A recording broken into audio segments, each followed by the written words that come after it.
What's up, guys? Welcome back to the other guys on the Badlands Podcast Network. I'm Jake Chatsky, joined as always by Paul Kilgallen. Preseason week 2 is in the books. We are inching ever closer to regular season games that matter. Paul, how you doing? How you feeling?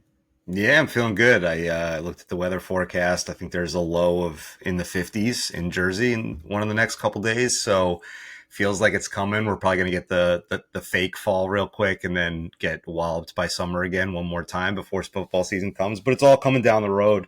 Another pretty boring football game this weekend, but we're getting closer. So looking forward to it. I'm low-key very jealous of those temperatures as I'm sitting in my house just sweltering in the heat right now. But uh, as a West Coaster, it was kind of hard to watch this game. They made it very difficult for me to have to go through navigate streams or NFL Plus, but it was a largely uneventful game, as you mentioned. But listeners of this podcast, people who have been following along, know that there's only one place for this game where we should start. And I'll pose it to you this way, Paul. Is it too early for you to take your Codrington victory lap, or would you like to do that right here, right now? I think it is too early. I posted that on Twitter the other day. I was like, is it too early? And the feedback was that it's not too early and that I should. But look, I mean, he's got a little while longer to go to make the team, but he was the talk of the game pretty much. He was in the Jets, when they give the players the phone at the end of the game and let them make a video. He was in that. He was a pretty hot discussion point. And so yeah, I mean, it feels good to like have identified something and have it come to fruition in the second playoff in the second preseason game here. Look, I mean, like it's a little confusing that he's on the depth chart as a nickelback behind Michael Carter. I don't think he stays there. We haven't really seen him take many reps at nickelback even later in these preseason games. So it's an odd spot for him to be at the depth on the depth chart, but we all kind of agree that the preseason depth chart doesn't mean a whole lot. But, again, you look back at his college return stats and he played at an FCS school. So it's not even really the highest level of college football. And, such an obscure school that if you go on College Football Reference and try to look up Brandon Codrington, the entry doesn't exist because they're not keeping track of FCS schools and the stats of the players at those schools. But in 2023, he was averaging something like, I think, 19.6 yards per punt return, which if you compare that to FBS schools, that would put him third overall in all of the FBS over guys like Xavier Worthy and Keon Coleman and some other guys who were like pretty good punt returners in college, put him third overall. And his kick return stats aren't bad either. He was averaging like almost 20 yards a kick return as well, scored a bunch of touchdowns. And so with those guys, it's always a matter of, they're small, they came from a small school, do those skills translate? And in certain cases, like Danny Woodhead is one that we can all remember as Jets fans, when they do transfer through. And even to a lesser extent, Xavier Gipson is another example of that. He went to, I always forget the name of the school that he went to, but he went to like Henry Austin or something like that. Stephen F. Austin. Yeah, Stephen F. Austin. And he came through and he was able to translate that through to punt returns in the NFL, right? So look, I hope Codrington makes the team because now I'm like emotionally tied to it. But it was awesome to see, something that wasn't being talked about, to identify it and have it come through in a game was awesome. So I'm rooting for it, kid. It was awesome to watch that clip and just seeing, like, immediately when it happened, I went on Twitter and like 5 people had already tweeted you. So I'm glad you're getting the credit you deserve for identifying that early and being one of his earliest supporters. A couple other highlights come out of this game. Not, obviously not much to go on, but one thing that did take over the Twitterverse was Will McDonald's sack. Using his patented spin move, a lot of Dwight Freeney comparisons in the comments. The question that came to me, and I guess, part of it is obviously, like we've talked about this, Will McDonald had like some of the lowest playing time for a first round pick in history. Yeah. And I think, when we got Jermaine Johnson the year before, he like showed flashes of that first round talent in limited, but not nearly as limited Will McDonald playing time his first year, and everyone was hyping up the Jermaine Johnson year 2 leap, which he certainly ascended in year 2 and has become like a very reliable second tier edge rusher for the Jets. My question, I guess, is do you think Will McDonald has a chance to be a lot better than people expect or people are giving him credit for? Obviously, the Reddick situation aside, he will be thrust into a bigger role pending all of that being sorted out. But even if he is used as a sort of rotational piece a la Bryce Huff or some of the other rotational D linemen that Robert Saleh has had in his tenure as Jets head coach, do you think people are too low on what to expect out of the year 2 first round pick? Yeah, it was a good day Saturday for the Will McDonald political campaign because not only did he look good, but Broderick Jones looked Yeah, pretty awful in Pittsburgh, right? And so that was the presumed pick if it wasn't him. that's a And nice cherry so on top. yeah, so it was a good day. It was a good day for Will McDonald. And look, I think like probably the truth is somewhere in the middle, right? Will McDonald's taken a lot of bullets over the last year and a half.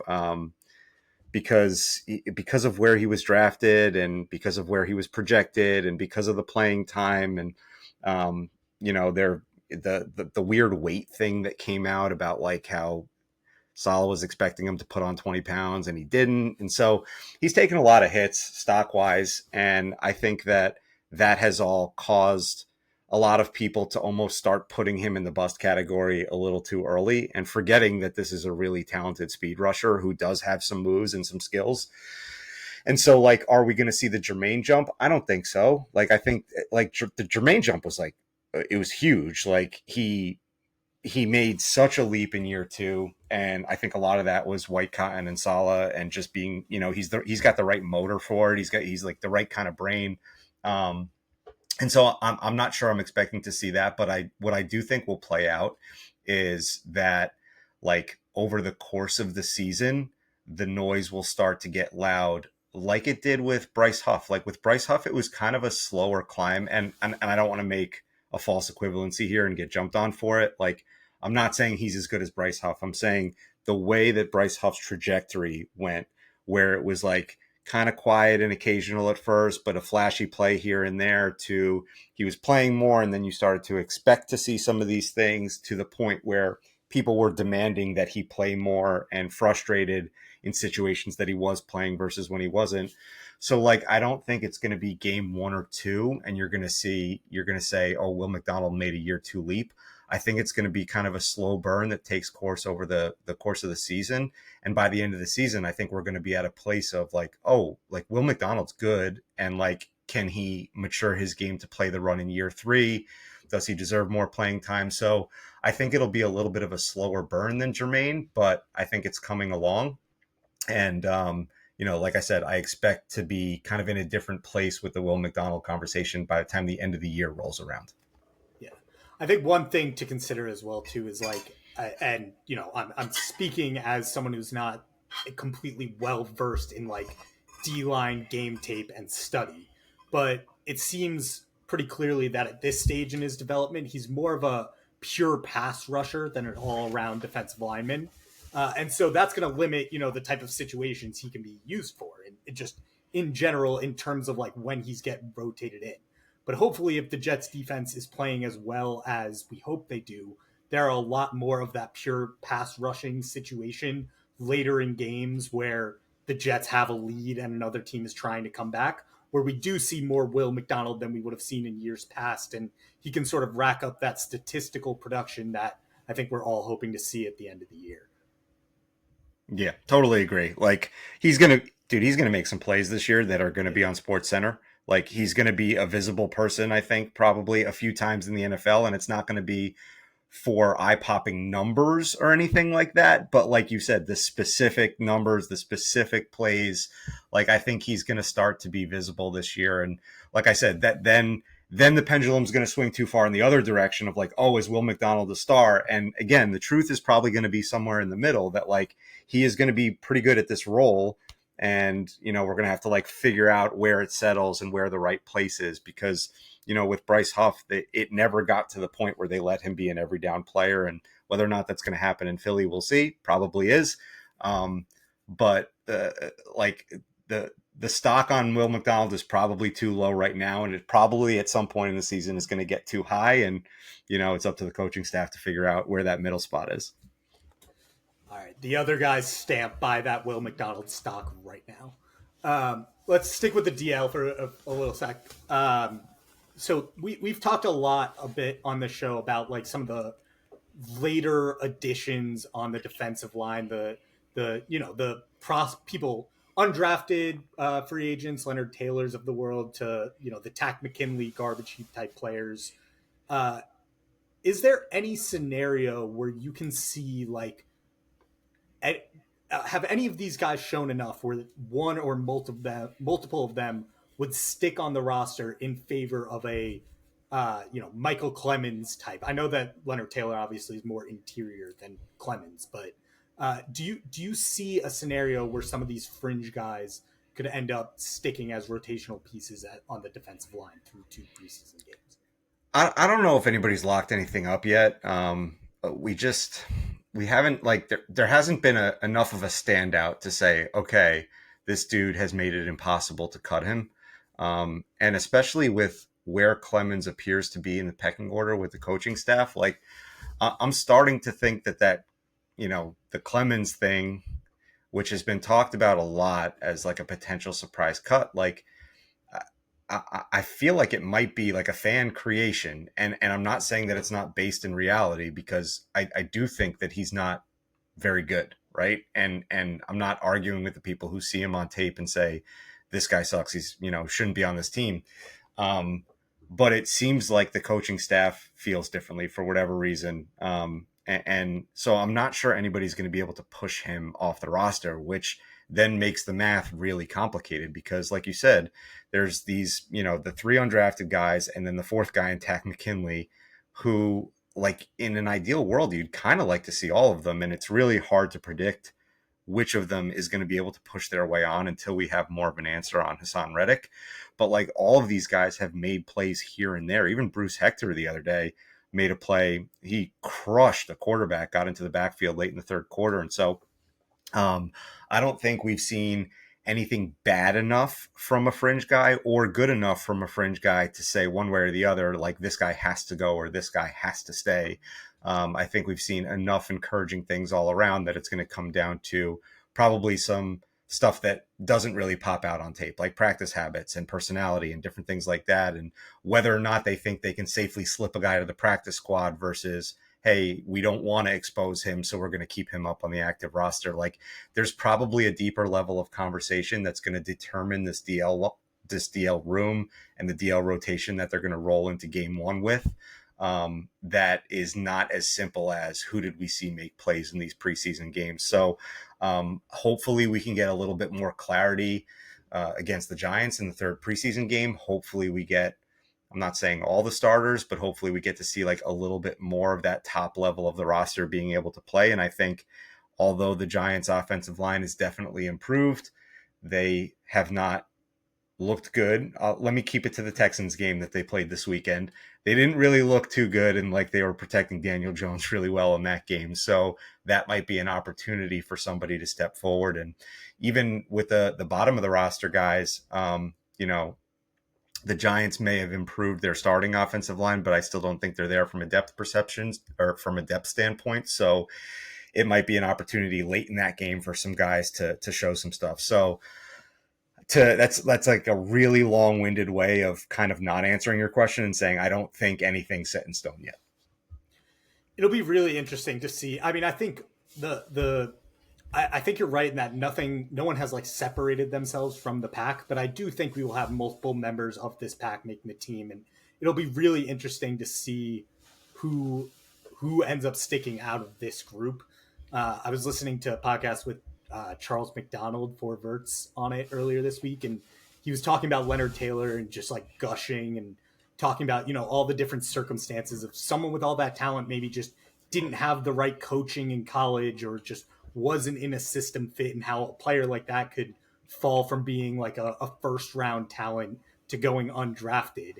And just the raw talent that's there, I think would be really interesting for this defensive line coaching staff to mold. So it'll be, and like similar situation with Tack McKinley. You know, obviously, like coming out of college, premier profile, never really, never really stuck in the NFL. It'll be interesting to see what group makes it out and what this coaching staff actually gets to do with them. And that's a good example of what I was just saying. Like, you know, the NFL knows about Leonard Taylor, right? Like he slipped out of the draft, but people know who he is, right? And so if you expose a guy like that to the practice squad, or you try to get him down there, good chance he gets snapped up, because there's going to be another coach out there who says, "Oh, I can mold the talent and I can make this work." Whereas somebody like a Braden McGregor, maybe you can slip him down, and maybe you still can get to keep him. So if you're in a spot where you like both of those guys, you start to think to yourself, well, which one of these do we have a higher success rate of slipping down into the practice squad without them getting taken away from us if we want to keep both? And so I think that's going to factor in a lot on kind of like the final determinations on the roster there. My dogs just started barking again, and I got Hassan Reddick trade PTSD. So hopefully they're in a separate room this podcast. So hopefully it's not too bad. So I thought of a different way to frame this than how we were going to do it when we initially talked about this show. But because I think you're right in saying that, you know, it's tough to say one way or not whether anything has been solidified with some of the fringe roster prospects going into preseason game 3. So I think we should do this as like if we were in Joe Douglas's seat. We're in the GM chair, not saying that this is what's going to happen, but if it were up to us, let's start, Paul, with the guys who we think, fringe guys who we think we've seen enough that we would potentially solidify their roster spot, or they're trending towards that way. You wanna take the first guy? Brandon Codrington. No, I'm just kidding. I'm kidding. I got to keep the agenda rolling forward, dude.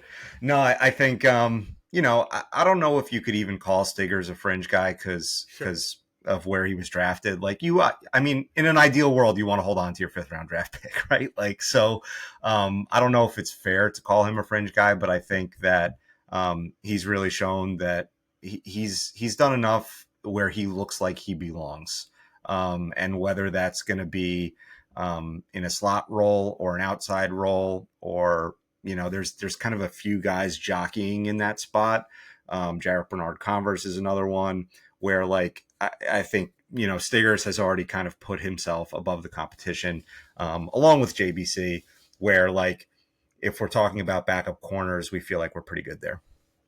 Yeah, I think those were the two names that immediately stuck out. I think, you know, I'd seen some talk too of like, have these guys shown enough that it's going to impact negotiations with Michael Carter, and like maybe we don't necessarily feel we need to pay him, because I wouldn't go that far.